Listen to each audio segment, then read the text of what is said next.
नमस्कार, मैं साहुल पांडे और एक बार फिर से आप सभी का स्वागत है बिहार के साथ में। बात करेंगे चिराग पासवान की। बिहार के चुनाव खत्म हो गए, लोजपा को सिर्फ एक सीट आई और जितने बड़े दावे चिराग पासवान कर रहे थे उसमें लोजपा कहीं ना कहीं सफल नहीं हो पाई। हालांकि वो चुनाव के बाद ये कहते हुए दिखाई दिए कि उनका वोटिंग परसेंटेज बढ़ा है, लेकिन अब चिराग पासवान के लिए एक बड़ी मुसीबत खड़ी हो गई है।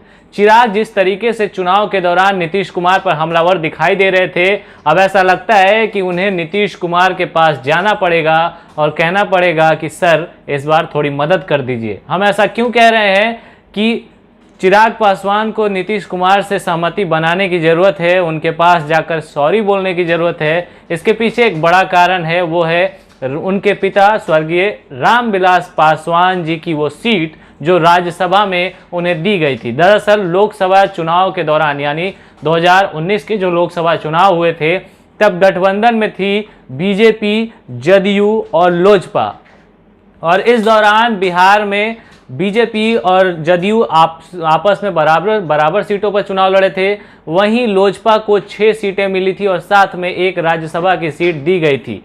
ये लोकसभा के दौरान जो है चुनावी वादे हुए थे और इसी पर चुनाव हुए थे। फिर रामविलास पासवान जो है राज्यसभा पहुंचे थे और जब सरकार बनी थी नरेंद्र मोदी की एक बार फिर से देश में, तब रामविलास पासवान को फिर से मंत्री बनाया गया था इसी राज्यसभा की सीट से। तो ऐसे में रामविलास पासवान की जो ये अब खाली हुई सीट है, उनके दिवंगत होने के बाद अब इस सीट को लेकर के लफड़ा जो है वो बढ़ता हुआ दिखाई दे रहा है। दरअसल इस सीट पर जो समीकरण बैठते हैं उसके अनुसार गठबंधन की कोई भी पार्टी बिना एक दूसरे के समर्थन के इस सीट पर जो है अपने उम्मीदवार को बैठा नहीं पाएगी। अगर विपक्ष इस सीट को लेकर के अपने उम्मीदवार खड़ा करता है, तब एनडीए के लिए जिसकी ये सीट है, जिसे अपनी ये सीट बचानी है, उसके लिए काफ़ी बड़ी मुश्किलें खड़ी हो जाएंगी। 122 की जो है टोटल बहुमत होनी चाहिए, तब जाकर के जो है ये सीट कोई उम्मीदवार जीत सकता है। और ऐसे में बीजेपी को अपनी ये सीट को फिर से बचाने के लिए जदयू का समर्थन होना बेहद जरूरी है। अब राज्यसभा में ये सीट कैसे जदयू बीजेपी के पास जाएगी, इसको लेकर के पेच फंसा हुआ है। चिराग पासवान और लोजपा चाहती है कि उनके पिता की जो ये सीट है वो लोजपा के ही किसी उम्मीदवार को दी जाए, जिसमें ज़्यादातर नाम जो है सामने आ रहे हैं। बहुत ज़्यादा जिस नाम की चर्चा हो रही है वो है रामविलास पासवान की पत्नी। उनको लेकर के कहा जा रहा है कि उन्हें राज्यसभा बीजेपी भेजे।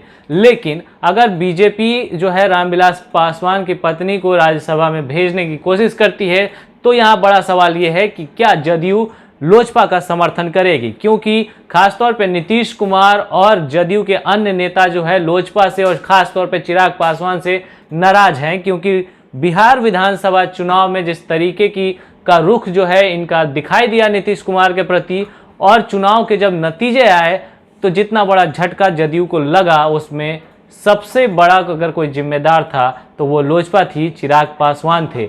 और नीतीश कुमार ने भी प्रेस कॉन्फ्रेंस जब किया था तो एक इशारा करते हुए उन्होंने चिराग पासवान और लोजपा की तरफ बड़ा जो है इशारा किया था और उन्हें दोषी भी बता दिया था। ऐसे में अब यहाँ पे ये संशय बन गया है कि क्या जदयू जो है वो बीजेपी अगर लोजपा के कैंडिडेट को इस सीट पर उतारती है तो क्या उनका समर्थन करेगी? जाहिर सी बात है कि नहीं करेगी। लेकिन इस बीच कुछ और नामों की चर्चा इस सीट पर सब बहुत ज़्यादा है। बिहार में इस बार जो है दो उप मुख्यमंत्री बनाए गए और सुशील कुमार मोदी का पत्ता कट गया, जो कि लगातार बिहार में सुशील और नीतीश का जो चेहरा दिखाई देता है वो इस बार नहीं दिखाई दे रहा। चर्चा ये चल रही थी कि सुशील कुमार मोदी को अब बिहार से निकाल करके राज्यसभा भेजा जाएगा, यानी केंद्र की राजनीति में ले जाया जाएगा। इसके पीछे एक बड़ा कारण है जीएसटी काउंसिल, जिसमें एक बड़ा नाम सुशील कुमार मोदी हैं, जो इस मीटिंग को करते हैं और इसका सारा कार्यभार संभालते हैं। सुशील कुमार मोदी को अगर हम देखें तो फिलहाल एनडीए में अभी तक ऐसा कोई बड़ा नेता नहीं है जो जीएसटी को इतनी अच्छी तरीके से समझता हो या इसकी समझ रखता हो। और ऐसे में बीजेपी अब सुशील कुमार मोदी को केंद्र की राजनीति में ले जाकर मंत्री बनाने की फिराक में है, ताकि आने वाले वक्त में जीएसटी जैसे बड़े मुद्दों पर जो सरकार का रुख है वो पब्लिक के सामने मजबूती से पेश किया जा सके। वहीं एक और नाम जो है वो शाहनवाज हुसैन का चल रहा है। उन्हें भी इस बार बीजेपी चाहती है कोशिश कर रही है कि राज्यसभा के जरिए जो है उन्हें सरकार में शामिल कराया जा सके, क्योंकि इतने बड़े कद के नेता हैं, हालांकि चुनाव नहीं जीत पा रहे हैं। अब इन तीनों नामों में से कौन राज्यसभा जाएगा, इस पर पेंच फंसा हुआ है। लेकिन यहाँ पर सबसे बड़ी चिंता जो बढ़ गई है वो चिराग पासवान की बड़ी है। चुनाव से पहले चिराग पासवान तो तुर्रम खान बन रहे थे, साथ में कह रहे थे कि शेर का बेटा हूँ, जंगल चीर के निकल जाऊंगा। लेकिन तुर्रम खां के सारी तुर्रमई फिलहाल जो है वो शांत होती हुई दिखाई दे रही है, और ऐसा लगता है कि शेर का बेटा फिलहाल जंगल में फंस गया है। अब ऐसे में क्या चिराग नीतीश कुमार के पास जाकर के सॉरी बोलेंगे और कहेंगे कि क्या ये राज्यसभा की सीट जो है हमें दे दी जाए। लेकिन बीजेपी दूसरी तरफ अगर गठबंधन धर्म का पालन करती है सेंटर में, तो क्या जदयू उसके लिए मुसीबत खड़ी कर देगी, ये भी बड़ा सवाल है, जिसका जवाब जो है जल्द से जल्द मिल जाएगा, क्योंकि 14 दिसंबर को जो है राज्यसभा की सीट पर फैसला होना है। फिलहाल इसके नामांकन हो रहे हैं, आज दूसरा दिन था, इसमें कोई भी अभी तक नाम सामने नहीं आए हैं। अब देखना ये दिलचस्प होगा कि इस सीट पर ये गठबंधन के जितनी भी पार्टियां हैं वो किस तरीके से फैसला लेती हैं, और क्या इसका फायदा विपक्ष भी उठाने की कोशिश करेगा। ये काफ़ी दिलचस्प होगा। फिलहाल इस रिपोर्ट में इतना ही। आप बने रहें बिहार के साथ। धन्यवाद।